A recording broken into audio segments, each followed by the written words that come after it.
ఇక్కడికి విచ్చేసిన తెలుగుదేశం పార్టీ కార్యకర్తలకు, మా కుటుంబ సభ్యులకు, వేదికను అధిగరించిన పెద్దలందరికీ నా హృదయపూర్వకమైన నమస్కారాలు తెలియజేసుకుంటున్నాను.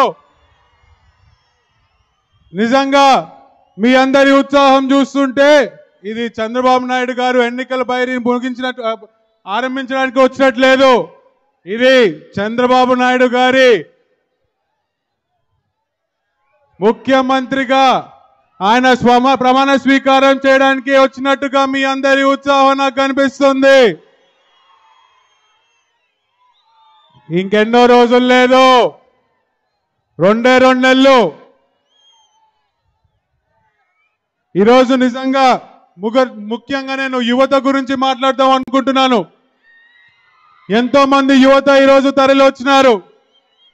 మన మీద అభిమానంతో కొంతమంది వస్తే ఈ ప్రభుత్వ తాలూకు వైఫల్యం చూసి ఎంతో మంది వచ్చినారు.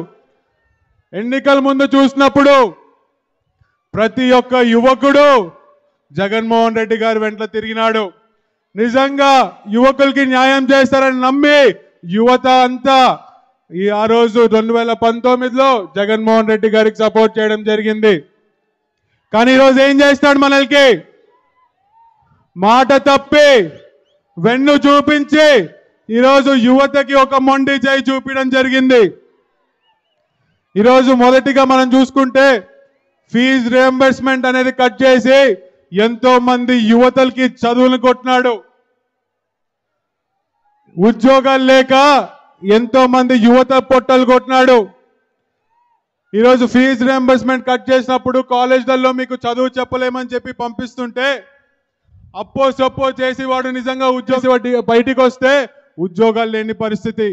ఏందిరా ఈ కర్మ అని ప్రశ్నిస్తే ఈరోజు యువత మీద కేసులు.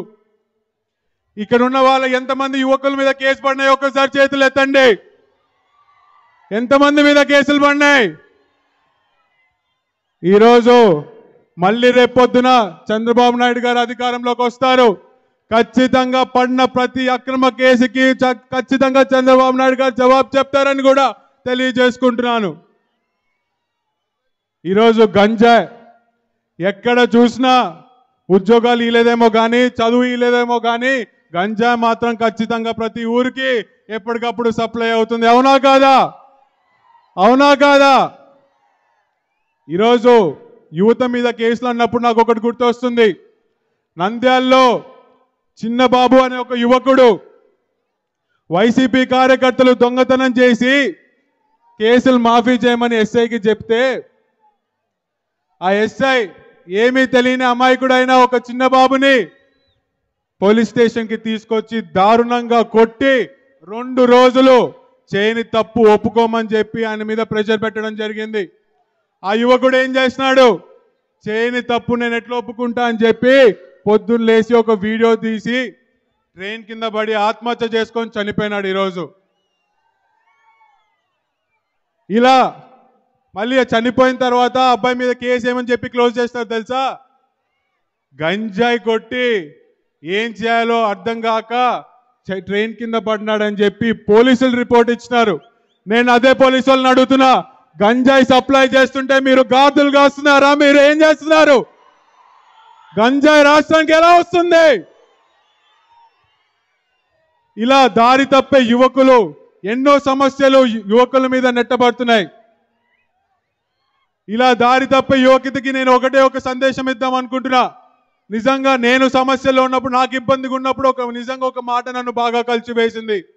మహాకవి శ్రీశ్రీ గారు చెప్పినారు, దేహానికి తప్ప దాహానికి పనికిరాని సముద్ర కెరటాలే ఎగసి పడుతుంటే తలుచుకుంటే నీ తలరాత ఇంతే అన్న వాళ్ళని కూడా నీ ముందు తల దించుకునేలా చేయగలిగేది నీ సత్తా. అలాంటిది మన ముందున్న నష్టానికే తల వంచి దారి తప్పితే ఎలా? సృష్టిలో చలనం ఉండేది ఏది ఆగదు. పారే నది, వీచే గాలి, ఊగే చెట్టు, ఉదయించే సూర్యుడు ఏదో సాధించాలని కసిగా నీలో పాతే రక్తంతో సహా ఏది ఆగకూడదు. యువకులారా కదిలి రండి, కదిలిరా. నీ కోసం నువ్వు పోరాడు, నీ సమస్యల కోసం నువ్వు పోరాడు, మరి ముఖ్యంగా నీ భవిష్యత్తు కోసం పోరాడు, మంచి సమాజం కోసం పోరాడు. అలా నువ్వు చేసే ప్రతి పోరాటం వెనకాల తెలుగుదేశం పార్టీ నారా లోకేష్ గారు ఖచ్చితంగా అండగా ఉంటారని ప్రతి ఒక్క యువకుడికి నేను భరోసా ఇస్తున్నాను. ఈరోజు మీ అందరికీ తెలుసు, శోభా నాగిరెడ్డి మరి భూమా నాగిరెడ్డి గారు తెలుగుదేశం పార్టీకి ఎంత కమిటెడ్ గా పనిచేశారో మీ అందరికీ తెలుసు. గతంలో నాన్న ఎంపీగా ఉన్నప్పుడు పివి నరసింహారావు గారు నంద్యాలకు పోటీ చేద్దామని వచ్చినప్పుడు చంద్రబాబు నాయుడు గారు ఒక్క ఆదేశం మేరకు యావత్ ప్రధానమంత్రిని ఢీకొట్టడానికి నంద్యాలకి పోయినాడు.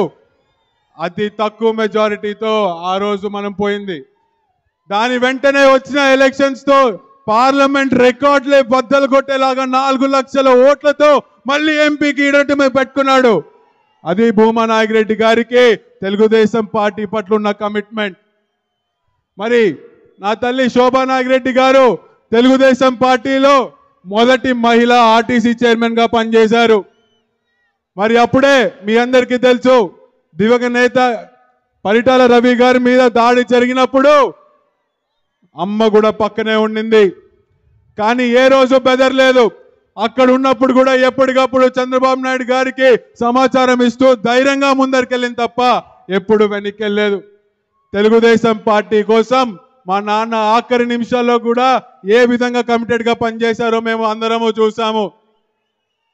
నేను ఖచ్చితంగా చంద్రబాబు నాయుడు గారికి ఖచ్చితంగా మాటిస్తున్నా, ఏ విధంగా అయితే భూమా నాగిరెడ్డి శోభా నాగిరెడ్డి పనిచేశారో నేను అక్క మళ్ళీ మరో భూమా నాగిరెడ్డి మరో శోభా నాగిరెడ్డి అయ్యి తెలుగుదేశం పార్టీ కోసం కమిటెడ్ గా పనిచేస్తామని చెప్పి సభాముఖంగా తెలియజేసుకుంటూ నాకు ఈ అవకాశం ఇచ్చిన పెద్దలకి ధన్యవాదాలు.